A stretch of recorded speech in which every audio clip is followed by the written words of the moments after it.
Yo, this is P-Town's finest, representing the NEP, D. Stoudemire, and y'all know what we talking about. No one's ready to deal with us. It's the hardcore, crazy stuff, yo. Hard to the core, yo. Straight playoff stuff. From the east, from the west, to the south, to the north. Come on, Psycho, let's go off and go off. Yes, y'all. This is Maurice Harkless of your Portland Trail Blazers, and you're listening to Rip City Report with Casey Holdahl and Joe Freeman. Hello, boys and girls, and welcome to another edition of the Rip City Report. I am Joe Freeman of the Oregonian. He is Casey Holdahl of Trailblazers.com. Greetings, Joe. Hi, Casey. Doing? Hi. What's up, man? Not much. How you been? I'm fantastic. Yeah? It's the All-Star break. I would say happy All-Star break, man. Yeah, a few days off. Yes. Lovely. It's outstanding. Yeah.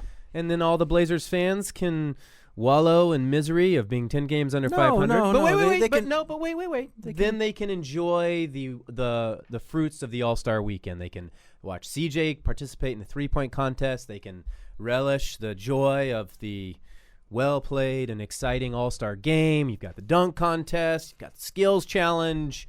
You've got all these things. Yeah, I feel like it would be better to take the weekend and take a break from basketball. That would be my suggestion. I'm sure my overlords at the NBA would not appreciate me saying that, but they don't listen to this podcast anyways. So if I were you, do it. I like, for example, Joe, are you going to watch basketball this weekend? Hell no. I am not going to watch basketball this weekend. And particularly if you're a fan who's a bit annoyed by the team right now, which I think is a very reasonable place to be, maybe just let it simmer for a couple days. Blazers don't play again until Thursday. So you got like a full week to really kind of get away from it, and I would suggest maybe you try that. Whatever, man. Blazers fans are high on Jusuf Nurkic. That was Nurkic. Awful, Joe. Jusuf Nurkic. Yeah. There you go. Jusuf Nurkic. I can't say that because I accidentally called him Serbian the other day. Oh, so. True. I'm just going with Nurk because I'm not calling him the Bosnian Beast. No. I'm just not going to do that. Can't we just call him Jusuf? I mean, it's like Yusuf's Joseph, good, but yeah. with a J/U. Yeah. And I also spelled it with a Y the other day, which I think might actually be the correct spelling. Well, I think J is probably a Y in, you know what I mean? Like exactly. It transfers. That's what I'm saying. So even though I spelled it with a Y, and I mean he spells it with a J, but I bet the actual translation of it, I bet it's a Y. Well, I spell Casey with a K, so fair enough. Yeah. Yeah. Well, but yeah, and it should be. I mean, it's a good reason to be excited. Especially after having a decent first game, and particularly with how much the team has struggled this year, I think that people are probably interested in seeing some new faces, and Nurkic being the obvious one so far, and who knows, maybe one or two others somewhere down the line here before the trade deadline. Well, we'll get into Jusuf, and we'll get into some stuff that is not in the appropriate place on my notes. And here we go. We'll get into Nurkic's debut. We'll talk a little bit about the Blazers at the break. We'll have a couple buy or sells, a little of this, a little of that. And yeah, but before we do, please give Casey a follow on Twitter at Chold, or check out his stuff at blazers.com/forwardcenter. And then also please follow me on Twitter at Blazer Freeman. You can also check out mine and my colleagues' content at OregonLive.com/Blazers. And wherever you follow the podcast, iTunes, Stitcher, a bunch of stuff I've never heard of. SoundCloud. Other places. Give us a review. Yeah, maybe on YouTube as well now, right? Yeah, we're at the Oregonian /Oregon Live. We're putting it on YouTube now. It's a good idea. That's people go there for music a lot. Indeed. So when you first mentioned it, I was like, that's kind of weird. And I was like, no, that makes perfect sense, because YouTube is like the go-to place for music now. So why not have it be the go-to place for podcast? For the podcast, yeah. So, but we're everywhere you would need to access it, including, of course, at both of our websites. And you guys are fantastic. We really appreciate all the support, and really do. and just love that you show us. Matter of fact, shout out to Jason in Salt Lake City, who was kind enough to introduce himself to me pregame last night. I guess he's a fan of the podcast, originally from Vancouver, and now he's lives over in Salt Lake. So, hey, all right, Jason. Well, thank you. I never did him and his what I would guess is his daughter, but a young, beautiful young girl there with him was seeking Damian Lillard's autograph on a Damian Lillard kind of doll that she had. Okay. So I never got the result of whether he got it or not, but my guess is he was in a good spot I think he probably got it. So I bet he did. Damian, particularly in He's pretty Utah, good. he signs in Utah. Yeah. He signs most places actually. Depends on sometimes he gets in a mood where he doesn't. One thing that does really piss him off is when people try to get things signed twice, or when people try to get stuff signed more than once. Yeah, rightfully so. That annoys the hell out of him. But yeah, for the kids, guaranteed he signed. Yeah, I hope he did. And if he didn't, let me know and we'll see what we can do. Yeah, and Jason was asking me for advice, and I'm like, dude, you're in a good spot. I don't know what more to tell you, but just make sure you stay there for when he walks by. And then the security guard kind of overheard us and was like, oh, a lot of players running. I'm like, Damian's not running anywhere. Like, he's going to stop and sign those autographs, especially in Utah where he has a very strong contingent of fans since he went to school in Ogden. Absolutely. There, so. And what do the security guards there know anyways? They allowed iPads to be stolen 2 years ago when we were in Utah. So. Really? Oh, yeah, you don't remember that? that? I never heard that. Yeah, no. Some dude stole like 2 of the iPads. Wow. And the arena was like, we don't know what happened to them. We're like, yeah, well, they were stolen, so you should find those iPads. And maybe you should do a better job of protecting our equipment. Yeah. Second, I would say behind the Rudy incident. The drunk kiss of Rudy. Was that in Phoenix? Dallas, if I'm not mistaken. Yeah. Dallas, right. We also had a time once in New York where a guy got onto the bus. That was I think I've told that story before, but I was ready to go. You ready to throw down? Too. Yeah. He had that look in his eye. Well, no, it was just more like, who is this guy? And then when you realize, and then when Jeff Clark was like, who is this guy? Then I was like, if Jeff Clark don't know him, then he announced to be on this bus. Yeah. Let's bum rush this dude. Luckily, we didn't have to. Well, I won't say luckily. I don't know. Maybe something good would have come out of it all. You're humans. We're violent animals sometimes. Emotion and rage. It bubbles to the surface from time to time. Exactly. You gotta throw fisticuffs. All right. So we are at the All-Star break. Let's get into some news and notes here. The Blazers limped into the All-Star break Wednesday night, falling 111-88 to the Jazz in Utah. They enter the week-long break with a 23-33 record. The lone bright spot in the game against the Jazz was the debut of Jusuf Nurkic.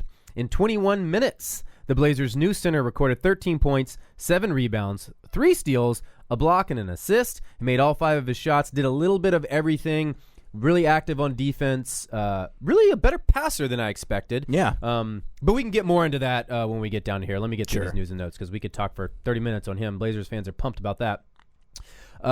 Next up, the Blazers will have 2 players visiting New Orleans for All-Star activities this weekend. Of course, C.J. McCollum is taking part in the three-point contest, but also Myers Leonard is participating in Basketball Without Borders. They're having a camp there, and Myers is trying to get into the Basketball Without Borders fray, so good for him. Todd Bosma as well. Trailblazers arena host is going to be the arena host for the All-Star game, so way to go, Todd. Good for him. He's a really good guy. He is. He one of the best. That. Yeah. And then looking ahead, the Blazers do not play again until next Thursday, as Casey mentioned a few moments ago, and that will be against the Orlando Magic in Orlando when they open a 3-game post-All-Star break trip. A 3-game, 8-day trip, by the way, too. Is it that long? No, it's like 6. But you guys have to get there early because of practice. Yeah. Long story short, for 3 games on the East Coast, it's going to take a lot longer than I assumed it would. Well, at least it's in beautiful Orlando. It's going to be warm in Orlando. I'll give it that. And if I have an opportunity to get to Disney World, I'm going to take it. But yeah, Orlando is not one of my favorite spots by any stretch. Well, and the other thing too is we're playing, and we've already talked about it, so we're playing Orlando.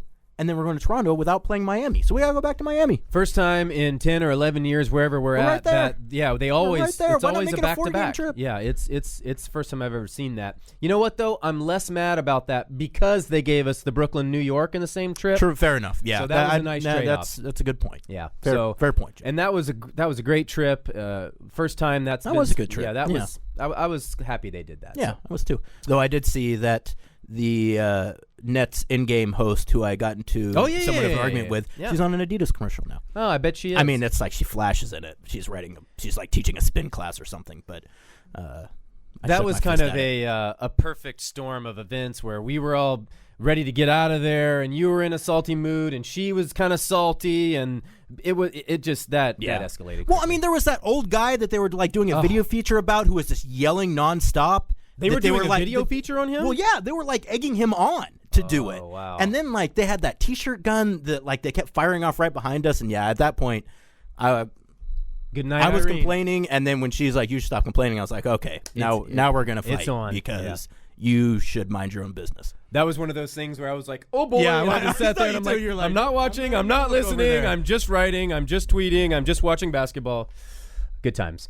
So let's get into a discussion about the newest Blazer. Yeah, let's. Very, I would say, encouraging debut for Jusuf with the Blazers. Kind of a guy that, this trade in many ways came out of nowhere, not necessarily because the Blazers traded Mason Plumlee or any of that, but the timing of it I thought was rather surprising. Neil Olshey, always one to be bold, jumped right into the fray and kind of got the trade deadline started off with a bang. I guess we could recap the trade briefly. Yeah, let's potted make sure since then. that exactly. Yeah, I'm sure all of you guys are well aware, but just to recap, the Blazers traded Mason Plumlee and a 2018 second-round pick to the Denver Nuggets for Jusuf Nurkic and a 2017 first-round pick that will come via the Memphis Grizzlies. Yes. So and the Blazers sent cash too as well. Oh, and some cabbage. Reportedly like $2.5 million. Oh, really? Yeah. No, Wow. a good chunk. Boy, well, because I'm imagining that Plumlee and Nurkic probably make around the same amounts, and then you got to make up for Sweeten the pot. and for that first-round pick, I believe holds a dollar value. So you got to, especially with the Blazers being as close to the luxury tax they are. That's really where the interest and the generosity of Paul Allen really come into play. Yes. When you have an owner like that who's willing to dole out money, you're sort of lucky in that regards. And not every NBA owner is like that. So I know Paul takes a lot of heat, but you guys really are lucky for things like that. We'll spend. Yes. So last night, a really promising and encouraging debut for Nurkic. Man, I don't. You're gonna get there, Joe. Eventually. You're gonna get there. I finally learned how to spell it. Like I had it copied and pasted in a text file, so I could just copy and paste it over. But now I've learned how to spell it. So do you we're know how to taking do the little baby accent steps over the C in his last No, name? I'm not doing that. No, but it's really easy. Yeah, but we don't do that. All you have to do, you push and hold C, and then the three options will come up, and you just pick the right one. Oh, that's good to know. Yeah, it's very easy. That's good to know. I agree. I would say not the hell with that. Yeah. It's just a C, but it's that easy. So. Yeah, it's a new toy you've discovered. Exactly. I mean, I didn't discover it. The fellow Bosnian, Serbian, Herzegovinians in the office already knew about Tipped it. you So off? they just told us. Nice. Yeah. Nurkic came right in and kind of made an impact. He fumbled the ball away on his first attempt, kind of offensive touch because I think he was a little anxious, but had a couple nice defensive plays, a block on Derek Favors, a steal on Derek Favors, scored a quick bucket in the lane there later on when he rebounded an Allen Crabbe miss, and generally speaking, just showed a nice touch around the rim, had a layup in transition with his left hand, hit a 20-foot jumper. Was active on defense, looked like he kind of had quick feet, which I wasn't expecting. Seemed to move pretty well on defense. And his passing really surprised me. He seemed to have a nice little touch with a pass. And you sort of thought, and really you are losing quite a bit from the passing department with Mason Plumlee, but you're gaining, I think a little bit in a defensive standpoint from a bulkier size standpoint. Sure. And then, of course, just a post presence, which the Blazers have been lacking for quite some time. So, really, to be honest with you, he exceeded my expectations of what I thought he could do, certainly after going through one practice and being slightly out of shape, admittedly, and not knowing all the Blazers sets or their personnel or any of those type of things. So I understand Blazers fans' excitement about a new player, and particularly this one, after a pretty solid debut. Absolutely. A couple things. One, I knew he was a good passer. That was kind of one of the things. And he's not going to be the playmaker that Plumlee was, but you're right, Joe. He definitely has the capability to make some of those pocket passes in the post to kind of set guys up. A couple things for me is one, just how I don't think jarring is the right word, but just how noticeable it was that the Blazers ran a post up. Which they haven't dumped the ball down to anyone in I don't know how long. So a couple plays in. They got Nurkic on the block. He go and they just dump the ball to him. Everyone kind of clears out, and he starts, goes into his footwork. And it's like just seeing that was like I haven't seen that forever. Yeah. And the other thing, seeing a guy set a pick and then roll to the basket. No one does that on this team outside Nurkic. Plumlee would do it, but it was almost always he would throw like the outlet pass after that to get a corner three or something like that. He would never. or very infrequently would he roll to the basket to try to finish. Myers doesn't do that hardly at all. So like having a guy who actually did that, and I remember on the play in particular, they end up scoring on that play. I think he set a pick for Dame. 2 guys go to Dame, dumps the ball off to Nurkic, and I think he did a spin move and put up the little one-handed offhand floater and goes in. So just seeing that element that we haven't seen basically since LaMarcus Aldridge signed with the Spurs it was interesting, and I don't know that it's going to necessarily change the fortunes of this team this year, but it is the idea that they've been playing without any kind of post presence. I think at least gives them some options now when things really grind to a halt, which I think we saw in the fourth quarter last night. And I think if Nurkic had been with the team for 2 weeks, he's probably playing even more extended minutes in the second half. But definitely, a very good debut. I think a lot of reasons for optimism for Trailblazer fans and for the team. Again, I don't know that he's going to be your savior, and it's at some point in time teams are going to be able to scout how he plays with Portland and probably try to kind of take away some of those things. But I mean, I think you saw immediately kind of what the idea was from a on-court perspective of getting Nurkic. Obviously, the cap perspective played a huge role in that trade anyways.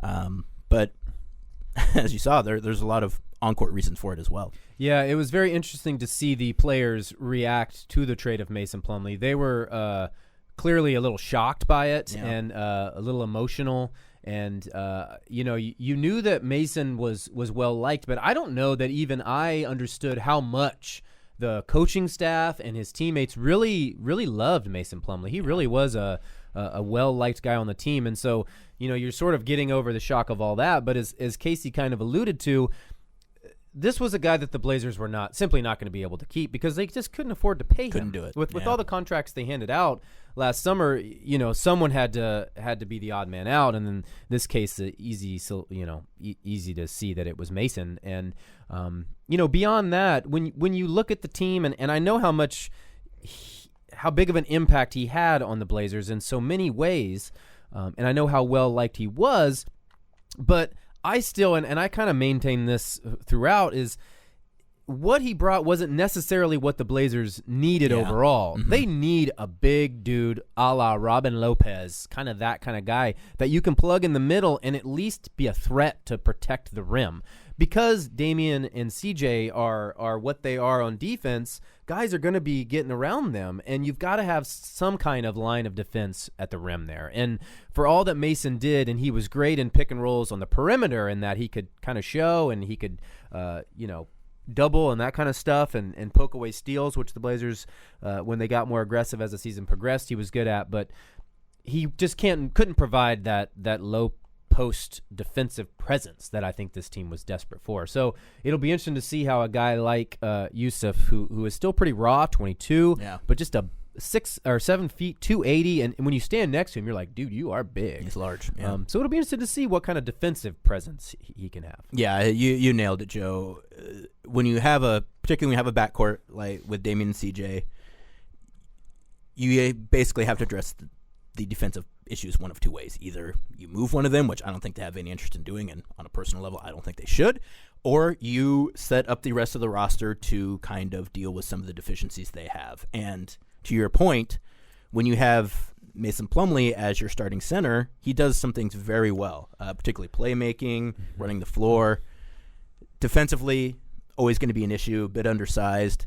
And so while there are things that Plumlee does really well and has really worked himself into being a starting caliber center in this league, it just doesn't necessarily fit well with the rest of the personnel, the long-term personnel they have on this team, i.e. Damian and CJ. So going a bit more defensively minded makes some sense. But also, too, the offensive side as well, because Plumlee, for all of his benefits on offense, wasn't really a guy you could score on his own, basically. Nurkic is a guy like that. So now you have a guy who you can go to in the post to free up things for Damian and CJ, because basically, not that you didn't have to guard Plumlee, but you didn't have to pay him a ton of mind on the offensive end, which opens guys up to focus more on the perimeter. So I from both levels, it makes a lot of sense. Again, and that's not to take anything away from Plumlee, because as I said, right after the trade happened, I'm a big Mason Plumlee fan. I think he's a very good player. I think he's going to do great in Denver, and I'm glad that it looks like Denver wants to sign him long term. I think that's great for him. He's earned it, but for the roster the Blazers have, it just didn't make as much sense. And you're able to get a first-round pick out of it, which is crazy. I mean, like you could make an argument that the Blazers got more for Mason Plumlee than Orlando got for Serge Ibaka. And granted, Plumlee's a restricted free agent, so there's value there, whereas Ibaka is an unrestricted free agent. But still, I mean, you're talking, if you're going to go to your average fan or even someone in the front office and say, would you rather have Serge Ibaka or Mason Plumlee? I'm guessing the majority are going to take Serge Ibaka, but nevertheless, the Blazers were able to get, if not equal value, arguably better value for Mason Plumlee. Yeah, now, of course, they have 3 first-round picks next year, their own, the Memphis Grizzlies, or this year, excuse me, their own, the Memphis Grizzlies, and the Cleveland Cavaliers. So probably won't be a super, super high pick unless things really go south over the final 26 games and the Blazers pick ends up being better than maybe you might expect. But still, 3 first-round picks, that really gives you a lot of flexibility, either over the next week as you go into the trade deadline to perhaps make a move now, dangle one of those picks, or certainly come draft time. It's unlikely that the Blazers would make all of those picks. Yeah. So it's just what does Neil always like to say? Assets. They're just assets for a potential future move. Now, we asked for questions on Twitter earlier this morning, and we got like 50 questions. So we do appreciate the interest, but obviously we can't get through all 50 of them. We did have a lot of questions on Jusuf, though, so I'm going to kind of reel them off, and we'll try to answer them as best we can at once. We will. And a lot of this is pretty funny. It shows a little bit of the hysteria surrounding a guy who's brand new after one game. Well, I mean, and people want to be excited. Sure, so, I mean, that's good. And and again, like they're looking for for something. Good game, and I think there's, if he had come out and people would have been just as upset. If he'd been bad, people would be pissed off. Totally. So, I mean, like, it's better that that the overreaction is excitement in a positive manner rather than this guy is awful, what did we do? So yeah, and it's funny, like some of these I can't tell if they're tongue-in-cheek, but I know that some of them are. I'm guessing a good number of them are. A few of them. Blazer fans have a good sense of humor as well. So I'll reel off these questions, and then we'll see what we can do. From Alex, PDX, is Nurkic the young Sabonis we never got in Portland? Follow up. Please say yes. We need this, please. From Curtis Wustig, does Nurkic have the capability to turn into LA 2.0? I think we can quickly answer that one with a no. Yeah, that one's a no. I mean, I think Nurkic is great, but LaMarcus Aldridge is a perennial all-star, very good, perennial all-star caliber, even though he didn't make the all-star team. More athletic. LaMarcus probably doesn't get the credit he deserves as a defender, not only in the post but on the perimeter as well. LaMarcus is a very good player. I think Nurkic is going to be good as well, but LaMarcus is a very good player, and I wouldn't want to take away from anything. One thing I will say, though, I think Nurkic is better and will be better than the young Sabonis. So to answer that question, I would say yes, he is better than. Now wait a minute. Wait a minute. I think you're listening to that question wrong. No, I know what he's saying, but I'm answering it in the literal the fashion, other young Sabonis, which is there is a young Sabonis who is in the NBA right now, who I believe might even be older than Nurkic. Probably, or maybe the same age. Around the same age? Yeah. I'd take Nurkic between the two of those guys. So there you go. Lillard from Mayor, is Nurkic the new drug that has taken the greater Portland metropolitan area by storm? Because I'm high off it. Sure. Again, I mean, a lot of the things that you were hoping to see from Nurkic in his tenure for the second half of the season is what you saw in the first half. I mean, like if you were going to kind of have a checkbox of the things you wanted to see, I think he checked every one of them off. So, I mean, again, like be excited. Why not? I don't want to throw cold water on a fire, whatever the cliche is. So I'm not going to, but it is just one game. It is one game. It was a very encouraging debut, but it was just one game. And they lost by 25 points. Yeah. So I mean, that's the other piece too. Is that I mean, I thought he looked very good, but Blazers still got boat raced in the fourth quarter. So next up from Pinwheel Empire, is Nurkic a potential long-term answer at center? I think this is where we get into we've only seen him play one game. Yeah, We don't know enough about him. We don't know enough about his fit with the team. We don't know what his ceiling is. I think the Blazers are encouraged, certainly, and they are high on him, but I think it's way, way, way too early to answer that question. I think he is a solid piece to add to the mix because of what you talked about. He brings a different dimension. He adds a kind of a different piece to the puzzle, if you will. But I can't go here because it's way too early. Yeah, I think there's a potential there for that. I think he fits the mold. Maybe not as adept defensively as you might like to be like the ideal guy at center, but does enough of it to, I think, at least initially make you feel like that there's an opportunity there, and I think that helps that trade as well, because I think people look at the Plumlee trade and say, well, Plumlee's the better player right now, and I would agree, but I think going forward, it's possible that Nurkic could be better for this team than Plumlee was. That leads us right into Connor's question, who wants to know what's the ceiling for Nurkic. Give us an example of another player he could be compared to at his very best. Man, I just don't know enough about him to do that. Yeah. I really do see like a slightly more offensive-minded Robin Lopez, but I don't think that's a great comparison. I think, that's not bad. Yeah, and the thing is, too, like centers like Nurkic are just becoming less and less common in the NBA, so it's harder to find like a corollary to that. Yeah, I really can't think of... I guess you could say Mozgov, but I think that's short-selling him a bit. Nurkic, that is. I think he has capability to be better than that, particularly offensively. Yeah, because he's not. You run down a list of centers, and he's not a Marc Gasol. He's not a DeAndre Jordan. He's not a guy like that. I don't know. Maybe like again, this is maybe doesn't really qualify within the context of the question, but maybe a slightly better defensively, slightly worse offensively Nikola Vucevic would be a guy I would maybe say, but I don't. But that doesn't help either because he's also contemporary. He's playing right now, so I don't know. Kevin Duckworth? I have to think that one over. I have to think that one over. A better defensive Kevin Duckworth, maybe? Yeah, Duck was a pretty good shooter, wasn't he? Yeah, he was. Yeah. But he wasn't going out. I think Nurkic is a pretty good shooter too. Yeah. I don't think Duck wasn't really going out the 3-point line. Guys didn't really do that back then, but he was definitely taking. Not doing that. No, either. And that's what I'm saying. Like he's not a guy who's going to be shooting threes, at least not anytime soon. Yeah. But a step in from the 3-point line, yeah, he'll let it fly. Derek Wyatt wants to know: do you think we'll try to sign Nurkic early this offseason?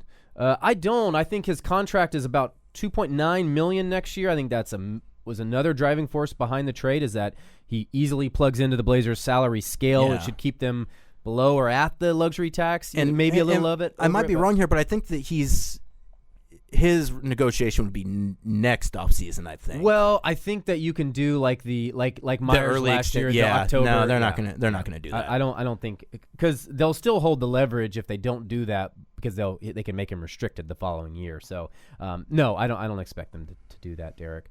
And then last Nurkic question from Mark Bear. Which power forward do you think matches best with Nurkic's skill set? Try saying that 10 times fast. Who should play alongside him? Really, for this team right now, I don't think fit even matters. It's like who's playing well, because that it's really what it boils down to right now. I would say al-Farouq just because I think al-Farouq's their best option at power forward, period, right now. Assuming that he's healthy. You mean because Evan Turner's hurt? Well, a power forward. Oh, power forward. Right. Is that what they're asking? Power forward, right? right? You're right. Okay. You're right. My bad. Yeah. Yeah, who? So the options are al-Farouq, Myers, Vonleh. Oh, Vonleh. That's what I was. Yeah. Am I missing anyone there? Nope. No? Yeah. So, I think al-Farouq Aminu by far. Both because I think al-Farouq's the best player of all those guys, and his ability to stretch the floor lately at least, I think is helpful. I guess you could start Mo next to him, and that wouldn't be the worst thing in the world. Yeah. I kind of thought he might start last night. I would expect him to start. Me too. The Nurkic we're talking about versus Orlando. Yeah. As he said he was going to Los Angeles to work out. Yeah, he says he's going to Los Angeles to work out. Not sure what his connection is there. Well, a lot of guys just go there because it's LA. It's nice. Yeah. But yeah, he said he was going to work out a little bit. I also know that the Blazers loaded up an iPad for him with all their sets and all their plays and stuff, and so he's presumably going to study that over the next week. So, I mean, he's going to be their starting center sooner than later. Yeah. So, whenever they feel he's ready, or even before he's ready, I think they plug him in there. When he knows enough about the system and how they play, I think they'll put him in. Sure. And I think for me, if the only concern is you don't want to blow his confidence, if that's a concern. But outside of that, I don't see any reason to not start him at this point just because no one's playing particularly well. Yeah. They're not winning with the guys they have out there right now, so you might as well put the new guy out there and see what he can do just because Why one's not? having a whole lot of success. They're 10 games under 500 too, Exactly. so why not go with it? There may have been another question or two among the 50 about Jusuf that I overlooked. I apologize if I did, but I think we covered most of your queries there. So thanks for all the questions. We were going to briefly sort of just talk about the Blazers heading into the break, where they're at. I feel like we've done that a lot though, so we don't need to spend a ton of time on it. Yeah, they're not playing well. Yeah. Period. And now that the trade has been made, I think they do take a bit of a step back, and I think I feel like there's more of a, and perhaps they've been there for a little bit longer than I'm kind of letting on, but it feels to me like there is an admission that this team is not the team, and that it's not going to happen for them this year, and maybe they might be able to get to the playoffs in that 8th spot, but as of right now, I don't know what would give you kind of optimism in that regard. They're not playing particularly well. I guess the fact that there's no other team that's in that 8th spot that's also kind of playing well. Yeah, let's sum up right now where they are, first of all. Yeah. As it stands heading in to the break, the Blazers are in 10th place in the Western Conference, 23-33. They are 2 games back of the Denver Nuggets, who are the 8th seed, a half game back of the Kings, who are the 9th seed, and just a half game ahead of the Pelicans, who are the 11th seed, obviously. And if you want to take it a little further, which I think you should, you might as well, they're only a game up on the 12th seed Mavericks and a game and a half up on the 13th seeded Timberwolves. So when you look at where they're positioned, and I know there's a lot of talk about them tanking and a segment of fans who are back on that bandwagon. Sure. If they choose, or if that sort of happens as a byproduct, or if they choose to do that, it's not that hard because of where things are situated. It just takes a continued more of what we've seen for them to plummet even further. Now, the one thing to think about there is none of these teams are really grabbing this by the horns and taking off, or whatever the saying is. So it is a little bit of a hodgepodge mess right now, but it's funny when you talk to the players as we did last night. Obviously they're still shooting for the playoffs because that's what you would expect. And Damian's comment last night was something to the effect of, we know we're in a tough spot, but I expect everybody to go take a week off, think about where we're at, come back, and man up. And he said, I know when I go, I'm going to take a break, and I know what I'm going to do. I'm going to come back and man up. And so when you look at it like that, and I think Terry has said a couple times, go take a break, come back and get ready for the sprint to the finish.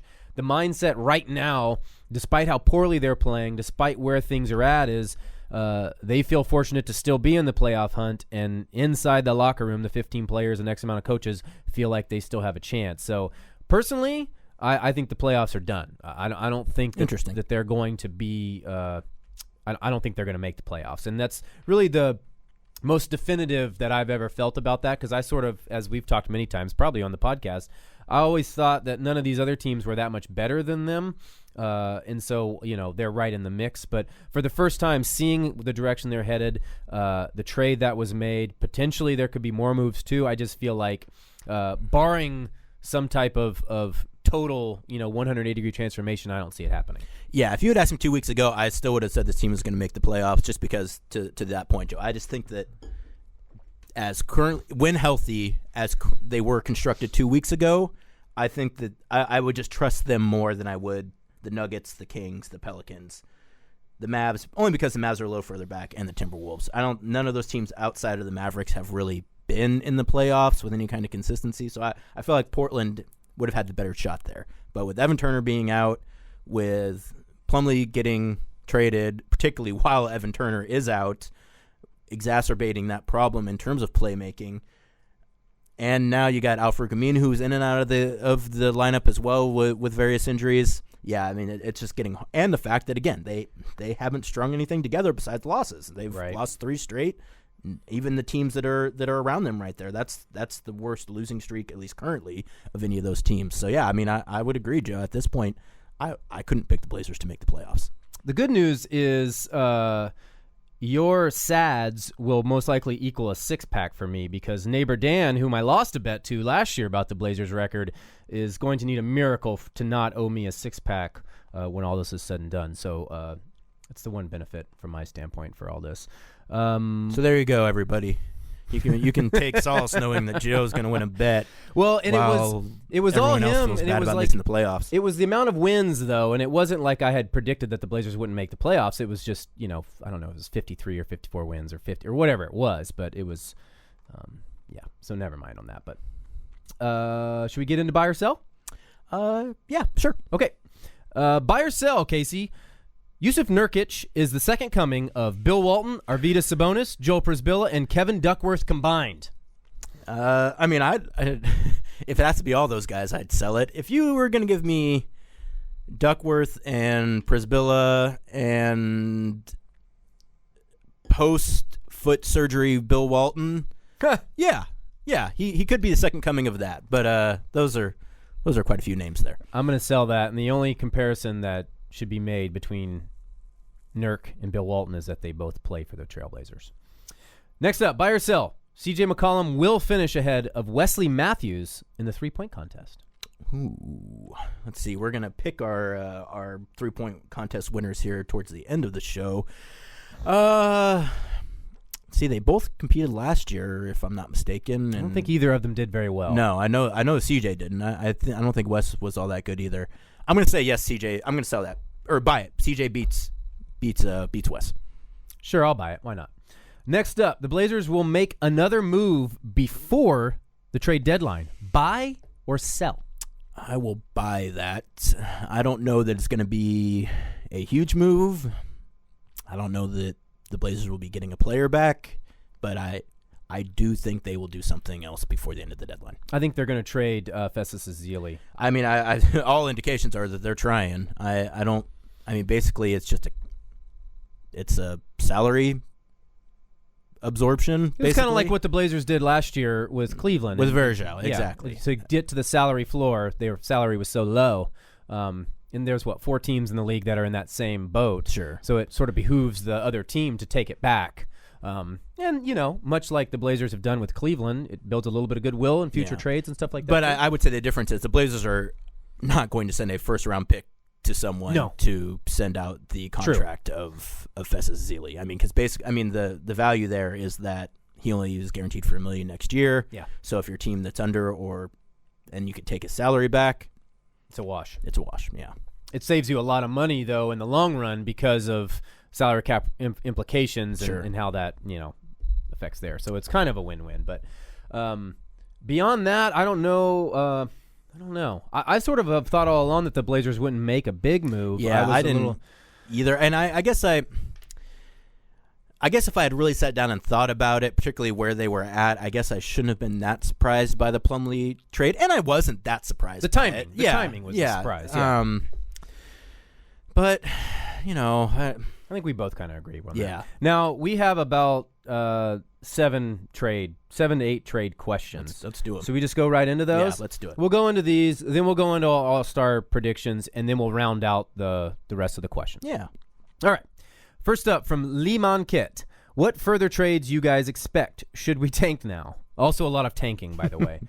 I guess we sort of went over the trades. Yeah, I don't think this team isn't going to tank. I mean, if they get to 2 weeks, 3 weeks left in the season, and it's obvious they're not going to make the playoffs, maybe they rest some guys. But as far as the idea that they're going to just do a nosedive on purpose, it's not going to happen. Look, they're 10 games under 500. They've lost 5 of 6 right now. Not trying to tank. I don't know that they need help. They don't really. I mean, like that.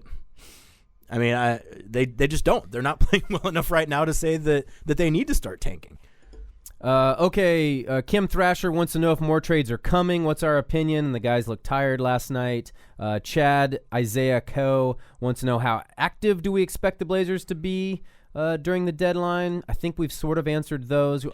I mean, Neil O'Shea said that they're active. Yeah. So well, I mean, they have 3. So going back to those first-round picks, those are assets at the deadline or at the draft, but they're also assets now. They are. I mean, I think teams would rather do it at the draft because at that point you know what that pick is going to be. Mm-hmm. And I don't know what's better for the Blazers, actually. I mean, I guess depends on what you're getting back. Yeah, well, but what I'm saying, when to trade those picks if you're going to do that. So, I mean, in case in point, so if the draft were today, the Cavaliers have where are they at? Cavaliers have the third best record. So that pick would be the 27th pick. Now, Kevin Love is out for 6 weeks. Maybe they fall further. So in that regard, if you're Portland, you probably would rather trade that pick at the draft because it might be a better pick by then. It could conceivably be. Well, actually, it can't get any worse because they're not going to catch the Spurs or the Warriors, and they could get passed by the Rockets and the Celtics for that matter. So yeah. Toronto? Where's Toronto at in that? They're right Toronto there, right? is 33-24. They are, so that's... Boy, they've fallen on hard times lately. Yeah, well, I mean, I think they had lost like 4 or 5 straight. And yeah, I mean, they're 7 games behind the Cavs, so I don't think they probably need to worry too much about that. By the way, that Raptors team is all right, but I mean, come on, guys. Yeah, I think it's a pretty good team. Yeah. Okay, next up from Darby Marioth, what do you think Why do you think NBA GMs are so hesitant to go after Jahlil Okafor? I have my own ideas, but would like another take. I think they're not hesitant to go after them. I think one thing I've noticed, 76ers are kind of hard to work with. I mean, you know what I mean? They've made a few deals here and there, but I guess there's kind of new guys around there now, so that might not be an accurate statement. They have been hard to work with in past seasons. But, I mean, they held Okafor out for 2 games or 3 games because he was on the block and they thought they had a potential trade in the works. So I don't know that GMs are hesitant to go after him. I think there's a market for him. But perhaps the asking price is too high. There's a variety of things that could go into that. But one thing to keep in mind with him, I don't know where the fervor for him developed among Blazers fans. Probably rumor mill. They're just interested in trades at this point, yeah. But he is a very offensive-minded center. He's not bringing you anything in the way of defense. So he's not going to plug that hole in the dam. Yeah. And before I kind of go into this, just the statement that, I don't know that GMs are really reluctant. There's a couple things at play here, though. One, 76ers have no leverage whatsoever. Everyone knows they have a bunch of big men. Right. Everyone knows they want to trade him. Why are you going to give your best offer right now? I mean, at the trade deadline, maybe. If there's teams that love Jahlil Okafor and they want him and they've just been kind of biding their time, hoping they can get a better deal, it would make sense. So as of right now, the 76ers have no leverage. 2, as you mentioned, Joe, he's somewhat one-dimensional, a very good offensive scorer, but really kind of struggles at everything else right now. And granted, he's very young, so I mean that's not to say that he can't get better at that, but from defense to rebounding to basically everything outside of putting the ball in the hoop, that's not his deal right now. Wasn't there an incident or 2 off the court with him? And that would be my third point, is that he's had some, I would say minor issues, but getting into a fight outside of a bar is, that's not great. And again, like, these are youthful things that are not exactly completely out of the norm, but it all kind of factors into this notion that how much are you willing to give up for a guy who has this, that, and issues. So, I think you kind of look at it all together, and just the fact too that I guess the fourth thing being that the NBA is just kind of moving away from guys like that. Just being a kind of a big man who can score. The NBA is much more perimeter oriented now.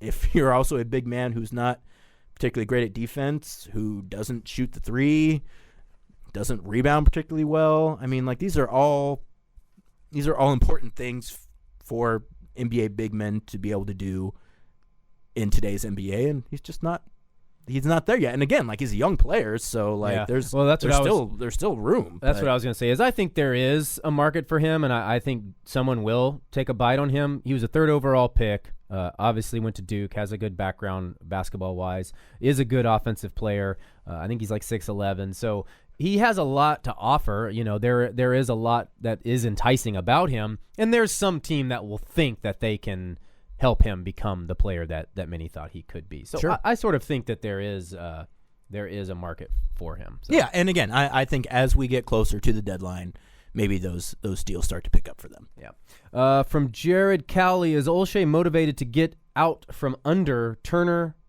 and Crabbe contracts? Are those contracts tradable? Everything's tradable at some level. Even Joe Johnson got traded at the end of all that. Yeah. I don't know. I mean, I think, and this isn't based upon inside information or a conversation I've had or anything, I think that Olshey would listen to anyone about anything with the exception of Dame and CJ. I agree. Probably. And so if the right trade comes along for Evan or Allen or Mo or Myers or anyone, if it benefits the Blazers and what Neil wants to do, then he'll make it. So yeah, I mean, I don't think necessarily that Neil's calling 29 teams saying, hey, do you want Allen Crabbe? Hey, do you want Evan Turner? But yeah, I mean, I think that they're going to listen to anything basically at this point because they probably want to get some salary under control after this season. And I mean, that was kind of the idea when they signed all these guys in free agency was we're going to retain assets and then make a quote-unquote consolidation trade at some point in time. That trade has not yet happened. Yeah, and one thing to keep in mind, I mean, I think it's pretty unanimous that these were, if not the two of the worst contracts handed out over the summer. But when you move forward, they are less bad because you shave a year off of it, and that's a lot of money. Then you're only looking at a 3-year commitment in X amount of dollars. So the longer they go on, the more attractive they might be to a team who values one or both of those players.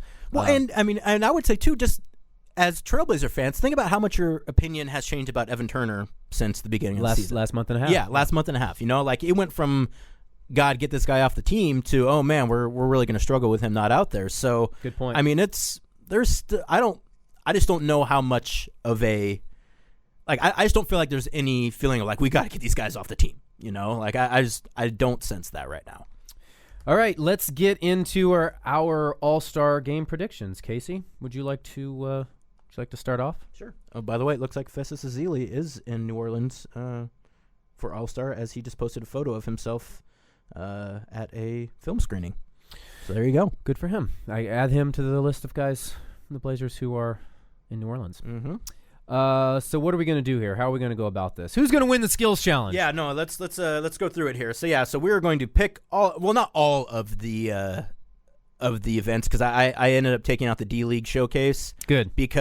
No need to explain. And just because, I mean, I'm going to have us pick the celebrity game, so I mean, we should give the D-Leaguers the same love. But there were so many guys who are on the roster who are either not going to play. It's hard to tell who's actually going to be on the team. So long story short, we're not going to do that one. All right. Well, okay, then let's just start from the top here. Yeah. No, Celebrity All-Star Game. Your winner is... Well, okay, let's run down the teams real quick. So ESPN, I guess, is running this thing. Michael Smith is got one team. Jamel Hill's got the other. They love putting those guys in stuff. So Michael Smith's team is Miles Brown, who is supposedly an actor. Tom Cavanaugh, who's supposedly an actor. Mark Cuban, who is the Dallas Mavericks owner. Baron Davis, who is listed as NBA legend. Andy Grammer is a recording artist, I guess. Gian Jinfu is an actor model. Anthony Mackie, an actor. Romeo Miller, an actor and recording artist. Hassan Minaj, an actor and comedian. Master P, Master P. Candace Parker and Aaron Sanchez, who's supposed to be a celebrity chef. Jamel Hill's team, Brandon Armstrong, Win Butler of that band. He's a musician. Yeah, musician. Nick Cannon. Rachel Demita, NBA 2K TV personality. That's a thing? You got to be kidding me. Ansel Elgort, who's an actor and recording artist. Mark Lansry, who is the Milwaukee Bucks owner. Yeah, about that. Caleb McLaughlin, who's an actor. Peter Rosenberg, who's a media personality. Oscar Schmidt, who's a basketball legend. Who's I've never heard of before. Well, I've never heard of this media personality either. Well, so. that makes sense, but they're not saying media personality. A legend is like, you should know who that person is. Lindsey Wallen, WNBA player. Jason Williams, White Chocolate, NBA legend. See, he got NBA legend. Oscar Schmidt must not have played in the NBA because he only got basketball legend. And Chris Wu, who's supposedly a recording artist. I'm going to go with Michael Smith's team because they have B. Diddy, and most importantly, because they have Candace Parker, who's probably going to bring Candace it. Parker can play. Master P can play. Is Romeo Miller Master P's kid? Is that... I don't know. Is that because I know his kid is named Romeo and he could play a little bit. No clue. Baron Davis can play, so yeah, I agree. I'm taking Michael Smith's team. Okay. Now I say we don't run down the list of all these. But it doesn't matter. But if we don't run down the list, Joe, then how are people going to know? It's a pick. Okay, here's the thing. We'll run down the list of the challenges, but we are not naming every player on the U.S. and World Team roster. That'll just take too long. Okay. You can generally know the young good players in the NBA. Devin Booker, Malcolm Brogdon, Marquise Chris. See, the time we just spent discussing this, we could have actually just said their names, Joe. Brandon Ingram, Frank Kaminsky, Jahlil Okafor, D'Angelo Russell, Jonathan Simmons, Karl Anthony Towns, who should be on the World Team, and Miles Turner is the USA Team, World Team, Alex Sabrines, a name I'm missing up, Dante Exum, Buddy Hield, Nikola Jokic, Trey Lyles, Willie Hernan-Gomez, Jamal Murray, Kristaps Porzingis, Domantas Sabonis, and Dario Saric. Boy, there's a bunch of good young bigs. Yeah. I mean, from the World Team especially. I think USA wins in a romp. I was going to say U.S. is a clear D-League All-Star Challenge. Skip that. Talk about Skill Challenge. Devin Booker, DeMarcus Cousins, Anthony Davis, Gordon Hayward, Nikola Jokic, Kristaps Porzingis, Isaiah Thomas, John Wall. Who you got, Joe? I'm going to go John Wall. John Wall was going to be my pick as well, but since you're taking him, I'll take Isaiah Thomas. Okay. JBL 3-point contest. Eric Gordon, Kyrie Irving, Kyle Lowry, Wes Matthews, CJ McCollum, Klay Thompson, Kemba Walker, Nick Young. Klay Thompson. Gosh dang it, Joe. Hey, you picked the one you want. Yeah. You can be right with me. I'm going to take Klay Thompson, too. I think he's the best shooter of all those guys. And did he win it last year? I believe he did.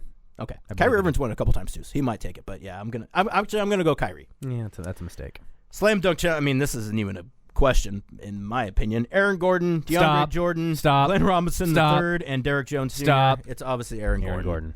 I mean, DeAndre maybe, but, it's Aaron Gordon. Big guys almost never. I mean, Dwight won it, but I guess. And that was all. It's a different era. Pomp and circumstance, anyways. Yeah, and Blake's was a joke. He jumped over a car, kind of. Kia. He's been making a lot of money off that move ever since, so he is a marketing genius. Yeah. But. Get paid. All right. Nice job. Way to just crush that, Casey. That's what, see, Joe, I had a plan. Yeah. Nice going to get through it. Well done. Now let me regroup here. From all the excitement. Yeah, it was very fun to take part in that. I had some I made clear, discerning picks. You did. Decisive. Yeah. Okay, we'll round out the rest of these questions. Woo, we got a lot. We're not going to be able to get to them all, but we'll get to as many as we can.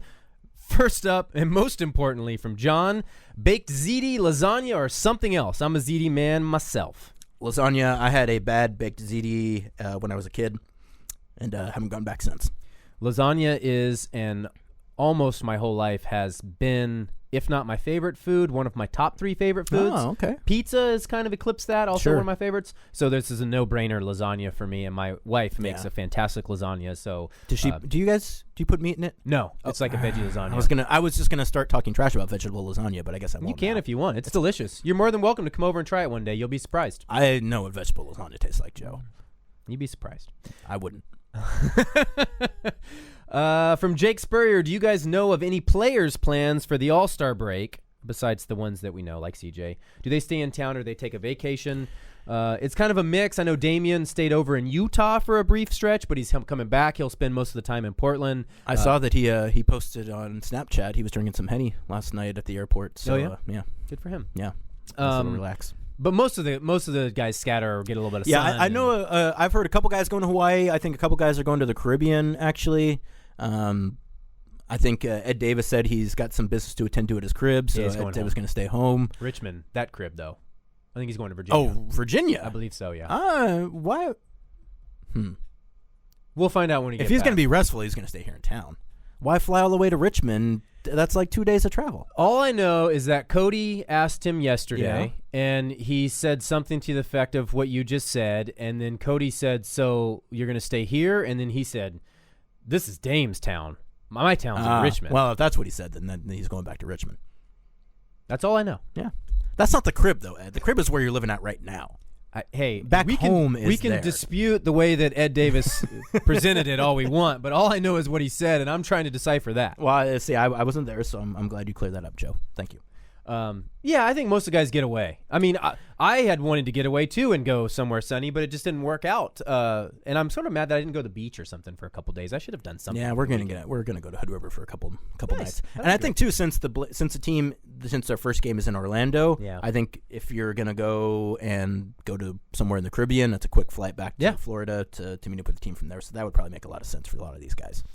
Jake also has another question about if we've heard anything about the Blazers getting their own G League team. I haven't. They obviously were one of the first in the NBA, one of the original to have a team in Boise. They folded that up, but I haven't heard of any. I've heard some rumblings, but nothing really even close to imminent. Yeah, I think that the team probably wants to wait and see how this kind of shakes out with the dual contracts before they kind of get into it. I'm also curious too, that's just an expense. Yeah. And for me, I don't know if I mentioned this before, I would like to see them take the entertainment part out of the D League, now the G League, since it's the Gatorade League now, or at least next year. Just stop assuming that people are going to come be fans of those teams and just have them play in gyms, places, just for the pure development part of it. We're going to sell tickets and it's going to be no. Look around NBA arenas, see what some places are already drawing. Get out of entertainment. Have it be pure development. That's Casey's opinion. He also asks of potential locations. I can say this much. If they do something, it will be closer. I know that in talking with Neil in the past, one of the issues of Boise was that it was kind of an uncomfortable flight over there. It wasn't close enough. It wasn't just an hour drive or something. So, think somewhere in Oregon, think Vancouver maybe, think something like that if I were guessing. Yeah. Next up from Matt Paluska, best ice cream shop in Portland, ? It's a decent question. I'll say since I really like their sandwiches, I'll say Ruby Jewel. I like their ice cream sandwiches a great deal. Ruby Jewel is very good. I know that you don't like Salt and Straw, but it is very good. I like Salt and Straw. Yeah. I'm just not going to wait in line for Salt and Straw. And that's and there's an insider tip for Salt and Straw. You can bypass the line and go buy a pint in the back and walk right up to the register and walk out, so keep that in mind if you ever want that. I'm going to say one of probably my favorite ice cream is not necessarily an ice cream shop, but Lovely's 50/50. Their salted caramel that they make, it's a pizza place on Mississippi. Their salted caramel ice cream is fantastic. My buddy Dave Briggs, who's a chocolatier here in town, does a yearly collaboration with Salt and Straw. So whatever the Chocolat Day Dave is, that's your answer. Get that at Salt and Straw. Yeah. Let's see. Here's one Nurkic question I missed. From practice, do you get the impression that he likes the team, and do they like him? We watched one practice. I mean, we didn't watch any practice. There was one practice. They don't hate each other yet. I can say that, but I wouldn't go any further. He seems very excited to be here / be away from his current or his previous situation. Yeah. So he's, based upon last night and the 3 times I've spoken with him, he seems pretty excited to be here. Yeah. We had multiple questions sort of similar to this one. From Matt Arbaugh, has Dame lost his swagger? He just seems off. I apologize to the others whom I didn't mention. Here's from McLillard time. Have you heard any reason why Damian's game is flat? Seems to play with no fire. Watching Damian play, and particularly watching on television last night since I didn't go to Utah, it does not look like he can jump off that left leg very well right now. So I don't know if that sprained ankle is worse than he's let on or if it's not. He doesn't have any explosion right now. At least that's what I was. And maybe he's just tired. I don't know. But it did not seem like he was physically very, very well. And I also think, too, that as the team struggles, Damian tries to take a bit more on himself. And I don't think that's always necessarily helpful. So I know people have been saying why he's playing hero ball, this and that. And I mean, I think there's some validity to that. And I think the reason why is when the team is struggling so much, Damian's like, well, I'll just go get mine, and that'll help. And I think sometimes that is the case when he's playing well. He has been struggling lately, so I think it's particularly kind of noticeable when he does it now. Yeah, something just has seemed a little off, and I think it's more that he hasn't been exceptional. And I think that's part of it, too. I think expectations for him are through the roof. If you look at his statistics, they're very good, in a points, rebounds, assists kind of standard. His shooting is down, though. I don't know that he's taking more shots or worse shots regularly than he has. I just think that for whatever reason, it's just not going. He's just not the player that we've expected. And you look back to the first month or the first 3 weeks of the season, he was phenomenal. And that certainly set a very, very high bar. And he has as high a bar as any player in recent history for the Blazers. So I think that contributes to it too. I just think he's not fulfilling expectations. But look, the team is struggling. He's shooting 38% in his last 10 games. That's bad. Yeah. I mean, there's no two ways around that. Yeah, and he last night said, look, you know, he's personally disappointed in the way he has played lately because he thinks it's been directly correlated to the Blazers losing, and that's a frustrating thing for him going into the break, is that, you know, he feels responsible, I think is how he framed it, for some of these close losses, because they have had some close losses lately, and so I think it's kind of wearing on him from that perspective too.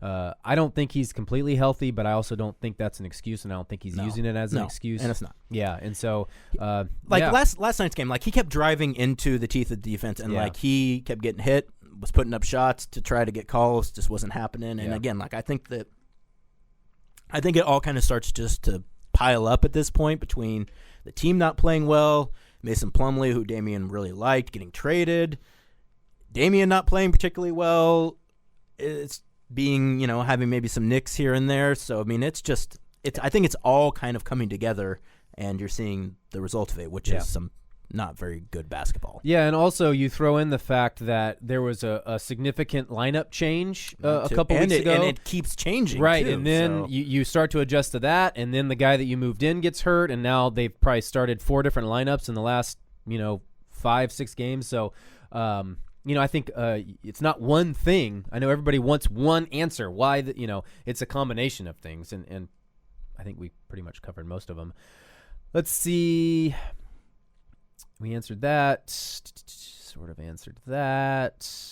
What are we going to be doing during the All-Star break? Ryan MacArthur wants to know. Are you going to the NOLA McDonald's?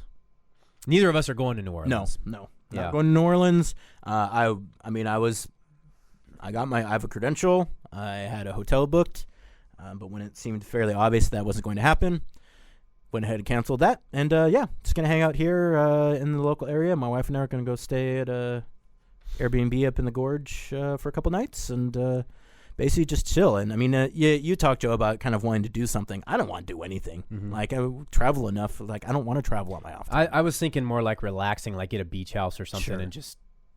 I went to the beach last week. Yeah. So I mean, I think that would be nice. I think I'll end up. I thought about this yesterday, getting a sitter for one day this weekend and doing something with Alana, so that you get old and you got kids. Anyway, next up from Ian Lamb: in 3 years, who is better, CJ or Dame? I still think it's Dame. Me too. I think CJ is good and is improving, but he hasn't been great lately. But I don't. This sounds dumb to say. I don't know that people necessarily appreciate Damian. No, I agree with that. I should. I mean, and CJ has been better lately, so I think there's some recency bias there. But it's like, particularly nationally, like when people pose those questions to national guys, they're always like, no, of course it's Damian. Yeah. Like, so I think you kind of take yourself away from the kind of again, like, the CJ's been great lately, and I still think it's Damian by a fairly significant margin. Dame is a 2-time All-Star. He's a 2-time All-NBA player. He's proven to be a clutch player, although that hasn't manifested itself this year. CJ is a very good player and will continue to get better. I just think Damian is a more consistent and just has a higher ceiling and just is slightly better than CJ. And as we've talked about before, it is somewhat hard to kind of disassociate their performances, because one helps the other. When Damian is playing well, that helps CJ, and vice versa. So it's a little bit hard to say, well, Damian's playing or CJ's playing great, Damian isn't. It's like, well, part of that is because Damian draws that attention. Sure. All right, we've got about 5 minutes here before Casey has to go to the dentist. So next up from Mad Max Braley, let's go through these fairly rapid fire, Casey. Yeah. I really want Noah to be great, but he never seems to have a full good game. Should I still have hope in the youngin'? Yeah, I mean, he's young, but I think it's fair at this point that some of this, and this is for guys up and down the rosters, for Noah, for Myers, for Pat. At some point in time, guys have got to start showing it. And, I think, Noah has some tools, but he just hasn't really seemed like he's been able to put it together. Yeah, he's bursting with potential. He has a perfect frame for the NBA. He's a hard worker, but he hasn't been able to figure it out yet in 2 stops. So, it's going to be an important stretch for him, I think, the rest of the year, and certainly next year, a defining stretch in his career. But right now, I think the only thing you can really have is hope at this point. By the way, Alan Crabb is in the Bahamas right now. Good for a photo. All right. Let's see. We got time for a couple more. What is Mason Plumlee referring to when he says $4,500 in the podcast intro spot? Why that amount? Jason Grigsby wants to know. I'll let you take this one. One of Plumlee's friends back in Brooklyn is a guy who owns like a water company, and basically he paid $4,500 for seats to, I can't remember what game it was. I think it was maybe actually a playoff hockey game, and they did a story about him, and he was like, it cost me $4,500. So it's basically just it's a takeoff of that. There you go. Of that video that Plumlee did, the Benjamin Franklin's Killing the Game video. He's like shooting money out of a gun and stuff. Money gun. What a Plumdog millionaire with no aim. That's also Benjamin why he's Franklin called is Killing the Game. Plumdog Millionaire. So one of the reasons. Yeah. Next up from Aubrey Perry. Sure, some guys are using the break. Oh. Aubrey is sure that some guys are using the break to plan for the future. Which player would you be most excited about as a restaurant owner? Ed Davis, because he's most interested in it. I was immediately going to say Ed Davis, so we agree. He's a guy who gets out and checks out the local locales. He does, yeah. And he seems like a guy who would have a good feel for what a good restaurant would be. Yeah, absolutely. Next up from Tyler Stobie, who thankfully told me how to pronounce his last name. Yes, thank you, Tyler. What are the best NBA cities to visit for you when you're outside the arena? I think he just kind of means to visit as when you're not working. Sure. New Orleans, right at the top of the list. Boy, I need to see a list to be able to do this. NBA standings. You can go ahead. Yeah, I don't. I mean, Dallas has like a outside big screen. You can watch the game. I don't ever go outside of the arena because I'm always traveling with the team. So. Yeah, I'm taking this as and maybe I'm wrong, Tyler. You can reply, and if we answer this wrong, we'll answer it correctly next time. But I'm like, which city do you want to visit and hang out in? I think if it's just like what's going on outside the arena, I couldn't even begin to tell you because I get to the arena at least 2 hours early, and I don't know what's going on out there. So if that's your question, I can't answer it. If it's what cities do I like to visit, that's very easy to answer. I love New Orleans, love Boston, love D.C., Chicago's cool. Really kind of grown to like Milwaukee, actually. New York is obviously fun. Brooklyn, kind of the same thing. Everybody loves L.A., the Bay Area. What else is there, Casey? Denver, I've grown to be okay with. Yeah. Yeah, okay. Anything else? No? Nope. Okay. Last question from Mikko Valtonen. Simple question. What do we do with this team after such a disappointing season? New rebuild? Question mark? Arg! Exclamation point. Simple question with a very not simple answer. Yeah, I would say, you should feel however you want to feel, first off. But I think at this point you kind of assume that what they did last year was a one-off and that the rebuild that you assume they were going to be embarking on at the beginning of last season is just a year later than you thought it was going to be. I think that you look at it as part of the rebuild. They went all in on what they did last year, thinking they could build on that. But I think they also did it with the idea that they would be able to trade some of these players they have signed to tweak it if need be. And so I think you should look at it as they way overachieved in year one of the rebuild, and it's still we're in the middle of that rebuild. There will be a different team next year. I don't know how drastically different, but there will be some player movement between the deadline and the summer, and some changes here and there. So I would just look at it as a part of a more what we expected last year is just part of that process, if that makes sense. Yeah. All right. Thank you so much for listening. As always, he's Casey Holdahl.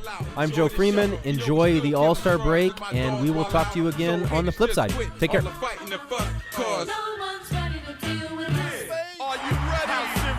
Trying to take us, no kidding, it's the Blazers and we're blasting the Lakers. Force the tempo, 50-point lead by halftime. Watch Rasheed Wallace keep smashing the baseline. Go left, go right, 360 degrees, here comes the paint, Kobe. Flipping and he's popping a three. Try and catch him coming down the court. Bonzi Wells, what a handle, it's amazing what he do for the sport. Damon Stoudemire saves the day, a.k.a. Mighty Mouse. Gonna show all of you scrubs how to play. What a show, why the Lakers even want it with us, No one's ready to deal with us.